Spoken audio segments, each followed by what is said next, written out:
ओम पार्थाय प्रतिबोधितां भगवता नारायणेन स्वयं व्यासेन ग्रथितां पुराणमुनिना मध्ये महाभारतम् अद्वैतामृतवर्षिणी भगवती अष्टादशाध्यायिनी अम्ब त्वामनुसन्दधामि भगवद्गीते भवद्वेषिणीम्।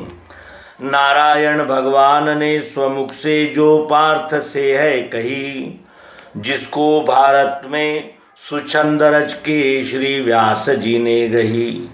सद्बोधामृत वर्षिणी भगवती अष्टादशाध्यायिनी हो मेरा निज इष्ट मातु भगवद्गीते भवद्वेषिणी। अध्यात्म विश्व विज्ञान यूट्यूब चैनल के सभी प्रेमी पाठकों का हार्दिक स्वागत समादर करते हैं। मित्रों, आज हम श्रीमद् भगवद गीता का छठा अध्याय आत्म संयम योग अवलोकन करेंगे। आत्म संयम यह अध्याय इतना महत्वपूर्ण है जैसे सेना में भर्ती होने के लिए कोई युवक जाता है तो उसे शुरुआत में ही उन योग्यताओं को धारण करना होता है, उसके अनंतर ही उसका चुनाव किया जाता है और वो अपने पद को यानी सैनिक इस पद को प्राप्त करता है। उसी तरह श्रीमद् भगवद गीता को जानने समझने और विश्वरूप परमात्मा का प्रत्यक्ष यथार्थ दर्शन करके उसके अनन्य भक्ति के लिए योग्य होना, यह हमारा लक्ष्य है। और इस लक्ष्य की प्राप्ति के लिए छठा अध्याय आत्म संयम योग को जानना, समझना और पालन करना अत्यंत आवश्यक है। और यह अध्याय जितना सरल लगता है उतना सरल नहीं है और ये परीक्षा लेने वाला महत्वपूर्ण ऐसा अध्याय है। इस अध्याय में दर्शाई हुई योग्यताएं यदि हम में नहीं हैं तो हम कितने भी पढ़े लिखे हो, कितने भी महान गुरु के शिष्य हो और कितने ही शास्त्र और वेदों के महापंडित भी हो, तब भी हम अध्यात्म विज्ञान को जान सकेंगे, बता सकेंगे, प्रवचन कर सकेंगे, लेकिन धारण नहीं कर सकते, क्योंकि धारण करने के लिए योग्यताओं का होना अनिवार्य होता है। और यही वो अध्याय है जिस अध्याय को पार करने में हमें कई जन्म लग जाते हैं, क्योंकि इस अध्याय को पार करने के लिए इस अध्याय को यानी आत्मसात और इस अध्याय में दर्शाए हुए कसौटियों को यानी पार करने के लिए हमारे कितने ही जन्म लग जाते हैं, क्योंकि हमारे मन, बुद्धि, चित्त और अहंकार, इन अंतरेंद्रिय और आँख, कान, नाक, त्वचा, जीभ ये ज्ञानेंद्रिय और पांव, हाथ, गुदा, उपस्थ और वाचा ये हमारे कर्मेंद्रिय, इन सबको संयमित, संतुलित और अनुशासित करना होता है। आइए हम इस अध्याय को जानेंगे और इस अध्याय के मर्म तक पहुँचने का यथामति प्रयत्न करेंगे। अध्याय छठवां आत्म संयम योग। श्री भगवान बोले, विश्व सेवार्थ करता है स्वकर्म फल त्याग के, वो सन्यासी वही योगी त्यागी अग्नि क्रिया नहीं। है सन्यास जिसे संज्ञा उसी का नाम योग है, बिना संकल्प के त्यागे पार्थ योगी नहीं बने। योगेच्छा वाले मुनि को है उपाय स्वकर्म ही, योगारूढ़ स्थिति वाला मनोनिग्रह ही करे।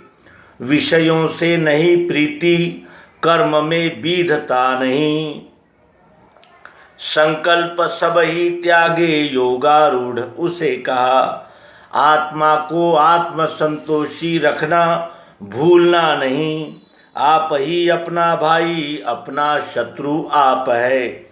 वो आत्मा बंधु आत्मा का जिसने मन वशी किया, जिसने मन नहीं जीता उसका शत्रुत्व वो करे।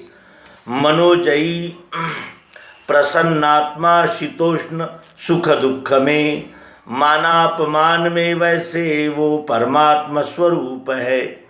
ज्ञान विज्ञान तृप्तात्मा जितेंद्रिय आत्मवान, पत्थर मिट्टी और सोना समान युक्त वो लखे। आप्त मित्र उदासीन मध्यस्थ शत्रु आपके, साधु को और पापी को सम देखे विशेष वो। अकेला बैठकर योगी आशा संग्रह त्याग के, जीत के मन बुद्धि को आत्मा के ध्यान में रहे। शुद्ध प्रदेश में डाले निजासन हिले नहीं, अति ऊंचा न नीचा वो दर्भ पे चर्म वस्त्र हो। उस आसन पर बैठे हिये की वासना त्यजे, स्थिर मन से करे योग हेतु से चित्त शुद्धि के। काया गर्दन माथे को सीधा अचल स्थिर करे, दृष्टि नासाग्र में राखे दिशाएं देखना त्यजे। भीति त्यागे रहे शांत आचरे ब्रह्मचर्य को, मन रोके मुझे ध्यावे मत्परायण हो रहे। ऐसे सदा समाधि में रहे योगी मनोजयी, वो शांति मुक्ति की पावे मिले मेरे स्वरूप में। जो अधिक खा लेते हैं जो भूखे ही निरा रहे, जो अधिक सोवे जागे उन्हें योग सधे नहीं। युक्ताहार विहारी जो युक्त ही कर्म आचरे, युक्त है जागना सोना उसका योग दुख हरे। जब रुका हुआ चित्त आत्मा में स्थिर हो रहे, वासना सब ही त्यागे योग युक्त उसे कहा। निर्वात स्थान में जैसे दीप ज्योति नहीं हिले, वैसे ही आत्मयोगी का जीत चित्त नहीं हिले। योग से स्थिर जो चित्त जहाँ विश्रांति है गए, जहाँ अपने में आप देख के आत्मतोष है। अंत का सुख जो है सो बुद्धि देखे न इंद्रियाँ, जिसकी प्राप्ति होने से हिले न ब्रह्म रूप से।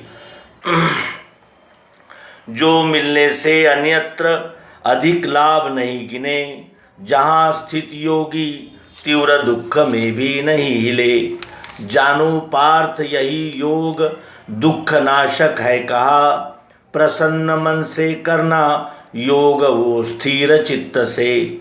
होवे संकल्प से पैदा सो इच्छा सब ही त्यजे, मन से इंद्रियां सर्व रोकना सब ओर से। धैर्य संयुक्त बुद्धि से क्रम से वासना त्यजे, आप मन को आत्मा में जोड़े न करे ध्यान अन्य का। जहाँ जहाँ दौड़ जावे मन चंचल अस्थिर, वहाँ वहाँ जोड़ देना आत्मा में वश यों करे। रजोगुण नहीं जिसमें वो योगी शांत चित्त है, निष्पाप ब्रह्म में वृत्ति अंत का सुख वो गहे। इस रीति आत्मरतिमान योगी पाप धुला हुआ, ब्रह्मानुभव का सौख्य आखरी सुख से गए। योग युक्त स्थिति वाला सर्वत्र समदृष्टि का, आत्मा को सब भूतों में भूतों को आत्म में लखे। जो मुझे विश्व में देखे मेरे में विश्व को लखे, उसी के दृष्टि में मैं हूँ वो मेरी दृष्टि में बसे। भूतों में स्थित मेरे को जो भजे एक दृष्टि से, सो कैसे भी रहे तो भी मुझ में ही सदा रहे। हे पार्थ योगियों में जो सर्वत्र सुख दुख में देखे आप सरीखा ही, वो योगी प्रिय है मुझे। अर्जुन ने प्रश्न किया, समत्व योग जो तुमने कहा ये मधुसूदन, मन की चंचलता से मुझसे हो नहीं सके। मन चंचल है कृष्ण अन्यायी दृढ़ शक्ति का, असाध्य रोकना इसका दिखे है वायु सा मुझे। श्री भगवान ने उत्तर दिया, फिरता रहे नहीं बैठे मन ये पार्थ सत्य है, अभ्यास और वैराग्य इनसे कौन्तेय ये रुके। असंयमी को ये योग प्राप्त होता नहीं कभी, मिले आत्मवशी को ये मनोजय स्वकर्म से। श्रद्धा युक्त कर्मयोगी योग से भ्रष्ट चित्त है, योग सिद्धि नहीं पाता कृष्ण क्या गति है तिसे। ब्रह्म भाव महाबाहो नहीं है प्राप्त मोह से, दोनों से भ्रष्ट है तिसका मेघ सा नाश तो नहीं। मेरी यह शंका कृष्ण मिटाने योग्य आप है, बिना तुम्हारे ये शंका दूसरा कौन खो सके। श्री भगवान ने उत्तर दिया, पार्थ उसका यहाँ आगे नाश होता नहीं कभी, कल्याण इच्छा बसी जिसके दुर्गति क्यों मिले उसे। वो पुण्यवान लोगों के साथ में भोग भोग के, योग भ्रष्ट जन्म लेवे निर्मल श्रीमान के यहाँ। अथवा धीमान योगी के कुल में जन्म है मिले, इस लोक में जन्म ऐसा होना दुर्लभ है बड़ा। तहाँ वो बुद्धि संयोग आदि के देह का मिले, प्रयत्न फिर करता है पार्थ वो आत्म सिद्धि का। ऐसे बालपने से ही खींचे पूर्वाभ्यास उसे, जिज्ञासु योग का पावे वेदों से श्रेष्ठ लाभ हो। अनेक जन्म की सिद्धि सब पाप धुला हुआ, स्थायी उद्योग का करता योगी श्रेष्ठ गति लहे। तपस्वी से बड़ा योगी ज्ञानी से भी वही बड़ा, कर्मी से श्रेष्ठ है योगी इससे योग ये गहो। सब ही योगियों में जो बैठा है मुझ में करे, श्रद्धा से विश्व की सेवा मुझे अत्यंत मान्य सो। यहाँ ब्रह्म विद्यांतर्गत विज्ञान योग शास्त्र विषयक श्री कृष्णार्जुन संवाद रूप श्रीमद् भगवद गीतोपनिषद में का आत्म संयम संगक अध्याय 6वां संपूर्ण हुआ। मित्रों, हम आगामी अंक में इस अध्याय पर अवश्य ही चर्चा करेंगे और इस अध्याय को सूक्ष्मता से और एक निर्धार पूर्वक सुनेंगे, समझेंगे, जानेंगे और इस मार्ग पर चलने का प्रयत्न करेंगे। यह हमारी आवश्यकता भी है और यह हमारे उद्धार का मार्ग भी है। तो आइए मिलते हैं अगले अंक में श्रीमद् भगवद गीता के 6वें अध्याय आत्म संयम योग का स्पष्टीकरण। नर्मदे हर सद्गुरु भगवान की जय, विश्वरूप परमात्मा की जय। ओम शांति शांति शांति।